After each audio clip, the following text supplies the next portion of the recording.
નમસ્કાર દર્શક મિત્રો, આપ જોઈ રહ્યા છો પીએનજી ન્યૂઝ।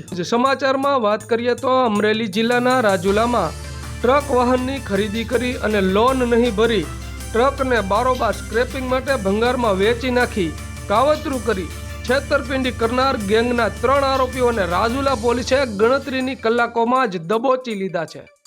રાજુલા પોલીસ સ્ટેશનમાં ગત તારીખ 16/11/2024ના રોજ છેતરપિંડી અને કાવતરાનો ગુનો નોંધાયો હતો, જેમાં રાજુલા પોલીસે એક છેતરપિંડી કરનાર ગેંગને પકડી પાડવામાં સફળતા મળી છે। આ ગેંગ દ્વારા અમરેલી, ભાવનગર અને જૂનાગઢ જિલ્લાના 6 કે 7 ટ્રક માલિકો પાસેથી ટ્રક વાહનની ખરીદી કરી અને બાકી રહેલ લોનના હપ્તાઓ ભરી આપવાની શરતે ટ્રક વાહનની ખરીદી કર્યા બાદ ભંગારમાં સ્ક્રેપિંગ માટે વેચી નાખી કાવતરું કરી છેતરપિંડી આચરનાર ગેંગનો રાજુલા પોલીસે પર્દાફાશ કર્યો હતો। આ છેતરપિંડી આચરનાર ગેંગના આરોપીઓએ ચાલુ લોનવાળા ટ્રક માલિક જે ટ્રક વેચવા માંગતા હોય અને લોન શરૂ હોય તેમને બાના પેટે થોડા રૂપિયા આપી ચાલુ લોનના હપ્તાની રકમ ભરી આપવાની શરત સાથે વકીલ મારફતે નોટરી લખાણ કરી ટ્રક વેચાતો મેળવીને વેચાતો લીધેલો ટ્રકને ભંગારમાં સ્ક્રેપિંગ માટે વેચી નાખી અને વેચાણથી લીધેલ ટ્રકને સગેવગે કરી વેચાણ આપનાર ચાલુ લોનના હપ્તાઓ નહીં ભરી હપ્તાઓની ચડત રકમ કે બાકીના પૈસા આપેલ ન હોય તે રીતે ગેંગના આરોપીઓ સંગઠિત થઈ જે ટ્રક માલિકોએ પોતાના ટ્રકનું વેચાણ કરેલ હોય તેમની સાથે કાવતરું રચી અને છેતરપિંડી કરવામાં આવે છે। ત્યારે રાજુલામાં પણ ટ્રક માલિક સાથે કાવતરું કરી છેતરપિંડી આચરનાર આ ગેંગના આરોપી ઉઝેફા શેખ, ઇમ્તિયાઝ બિહારી, દીપક ઉર્ફે કાલા નારાયણ ગોહિલની એમ કુલ 3 આરોપીઓને રાજુલા પોલીસે ગણતરીની કલાકોમાં જ ઝડપી પાડી ₹25,000 રિકવર કરેલ છે।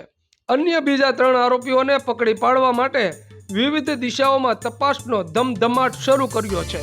રાજુલા પોલીસ કાવતરું રચી છેતરપિંડી આચરનાર ગેંગનો પર્દાફાશ કરી સફળતા મળી છે। Reporter Sanjay Salkhana, PNG news, Rajula. Rajula police સ્ટેશનમાં 16મી તારીખના રોજ એક છેતરપિંડી તથા કાવતરાનો એક કેસ રજીસ્ટર કરવામાં આવ્યો હતો। આ કેસની વિગત એવી રીતની છે કે આમાં એક ઓર્ગેનાઇઝડ એક ગેંગ છે જે લોન જેની ચાલુ હોય એવા ટ્રકવાળા માણસોને પકડીને અને જે ટ્રક વેચવા માંગતા હોય એની સાથે એક બાનાખાટ કરીને કરાર કરે છે, જેમાં લમસમ પહેલાં કંઈક રૂપિયા આપવામાં આવે છે।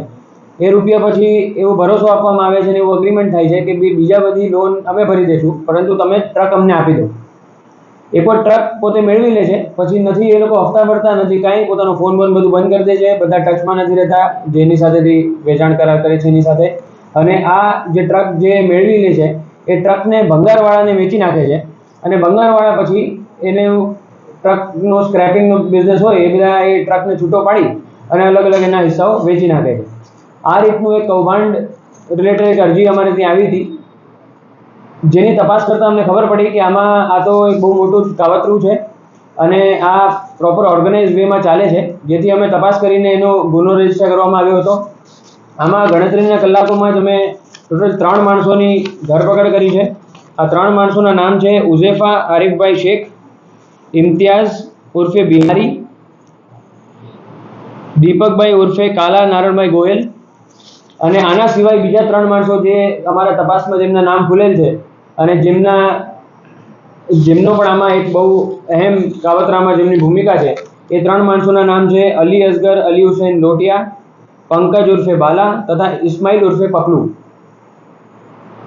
આ જે ફરિયાદીએ જે ફરિયાદ કરી છે, આ ફરિયાદ પછી અમને અમરેલી, ભાવનગર તથા જૂનાગઢ એમ 3 જિલ્લાના 6 થી 7 બીજા એવા માણસો આવેલા છે જે આ જ ગેંગની આ જ મોડસ ઓપરેન્ડીના શિકાર બનેલા છે અને એની પણ તપાસ અત્યારે અહીંયા ચાલુમાં છે કે આ કઈ રીતે કરે છે, ક્યાં રાખે છે અને અલગ અલગ દિશામાં એની તપાસો ચાલુ છે। આજે અહીંયાથી અમે એ જ અપીલ કરવા માંગીએ છીએ કે કોઈ પણ બીજા લોકો આ 3 જિલ્લામાં કે આની બહારના જિલ્લાના કોઈ લોકો આ સેમ ગેંગના જો તમે શિકાર બન્યા હોય કોઈ, તો એ અમારી પાસે આવે અને અમે એમને જરૂરથી મદદ કરશું। અમે જાણવા માંગીએ છીએ કે આ ગેંગે ખરેખર કેટલી આવી રીતની ખરીદીને અને એમનો સ્ક્રેપિંગમાં રાખીને આ કાવતરું કરીને જે છેતરપિંડી કરી છે એનું એક્સટેન્ટ અમે જાણવા માંગીએ છીએ।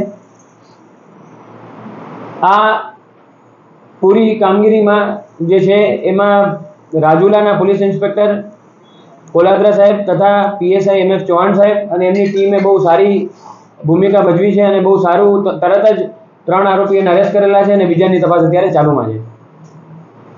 ઓકે.